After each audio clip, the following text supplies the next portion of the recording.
ikuti program Camera, catatan Menko Airlangga.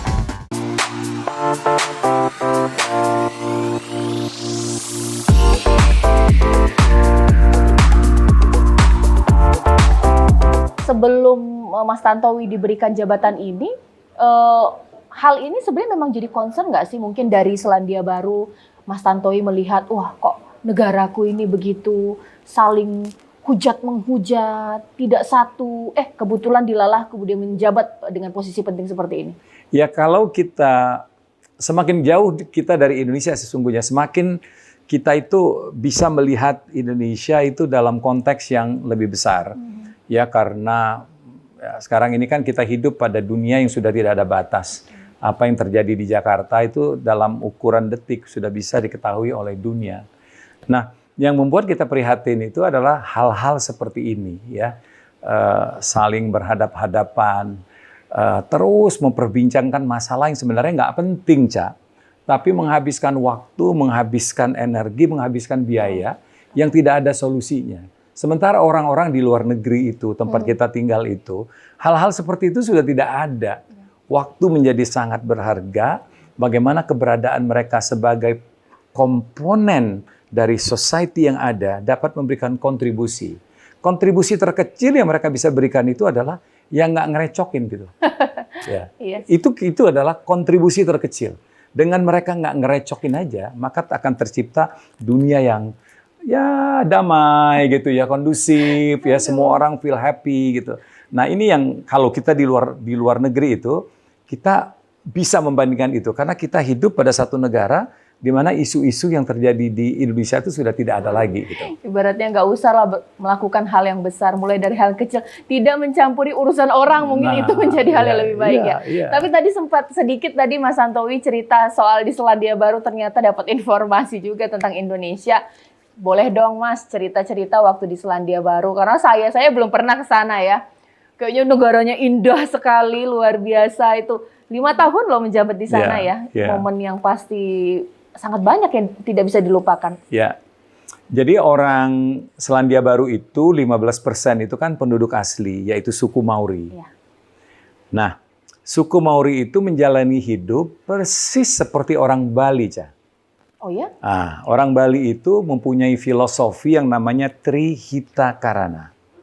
3 cara menuju kebahagiaan. Ya, 3 Trihita menuju kebahagiaan itu Karana. Jadi bagi orang Bali, untuk bahagia itu kita harus mampu melakukan 3 hal. 1, kita harus harmoni dengan manusia, harmoni dengan alam, dan harmoni dengan Sang Pencipta. Kalau kita sudah bisa melakukan itu, dan ada di dalam relung setiap manusia di sini, maka problem apapun itu tidak akan besar dampaknya bagi mereka. Kita lihat di Bali ini sampai sekarang belum pulih kan ekonominya, karena ekonominya itu kan berasal dari pariwisata. Dunia masih tertutup, termasuk Bali. Pernah dengar demo di Bali?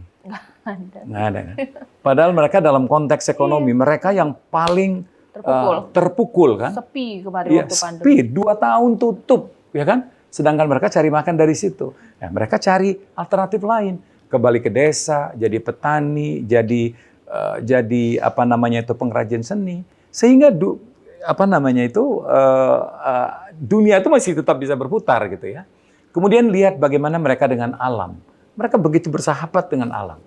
Alam itu dijaga, ya, sehingga sampai sekarang kita melihat masih tetap hijau itu banyak, ya, lautnya masih tetap biru. Coba lihat ke laut-laut di Bali di sini, relatif jauh lebih bersih dibandingkan laut-laut di tempat lain. Karena ada konsep mereka itu untuk bersahabat dengan alam, ya. Begitu juga fauna. Ya, ini saya dalam kota loh tinggal, tapi begitu banyak jenis burung. Sanur ini kan di dalam kota. Kemudian ketiga, hubungan mereka spiritual dengan Pencipta. Kita lihat kan sajen, terus acara-acara ritual itu yang mengingatkan mereka bahwa hidup ini sementara. Berbaik-baiklah dengan manusia, berbaik-baiklah dengan alam. Itulah konsep Trihita Karana yang menjadi 3 pilar kehidupan masyarakat Bali. Nah, di Selandia Baru, kurang lebih orang Maori itu sama. Mirip seperti itu. Mirip seperti itu. Jadi mereka dengan pendatang itu baik. sesama mereka apalagi, ya. Terus mereka menjaga alam. Oleh karenanya di Selandia Baru tuh polisi itu hampir nggak kelihatan. Cuma patroli doang gitu ya? Nggak ada, yang patroli pun nggak ada. Ya, alamnya tetap bersih, ya. Hijau, gunung-gunungnya hijau, lautnya biru, nggak ada sampah. Dulu kita suka joke nih, kalau kita ke pinggir laut, ya, terus ada puntung sampah, saya berani taruhan, ini pasti orang Indonesia, ya kan? Ya, yang ngebuang sampah gitu. Ayo kita buktiin. Terus lihat, bener merek rokoknya rokok Indonesia gitu. Karena orang-orang sana tuh nggak ada buang sampah sembarangan seperti itu, ya. Nah kemudian spiritual, orang Maori itu sangat agamis ya. Ya mereka punya agama sendiri, Cah, bukan Kristen. Jadi gabungan agama tradisional dengan Kristen. Nah itu yang membuat mereka tuh harmoni hidupnya itu. Nah harmoni itulah yang saya rasakan selama hidup di Selandia Baru. Ternyata setelah saya di Bali, kurang lebih polanya itu yang sama. Nah itu yang saya pelajari. Dan sebenarnya kalau misalnya kita ya, Cak, kita tuh sebenarnya ada yang lebih hebat lagi dari Hita Karana. Pancasila. Iya sebenarnya itu udah the best itu. Udah the best, bukan lagi 3, 5. Tapi sering kita lupakan. Nah, itu dia masalahnya. Sering kita lupakan, tidak kita jalankan. Jadi kalau kita jalankan secara konsekuen dan konsisten, Pancasila itu akan menjadi way of life bangsa Indonesia yang membuat kita tuh akan menjadi bangsa beradab, ya, saling menghormati, menjaga alam, terus menjalankan keyakinan sesuai agama masing-masing dan hidup bersatu. Saya itu jadi duta besar atau diplomat di negara ini, saya mau ngapain? Ikuti program Camera, catatan Menko Airlangga.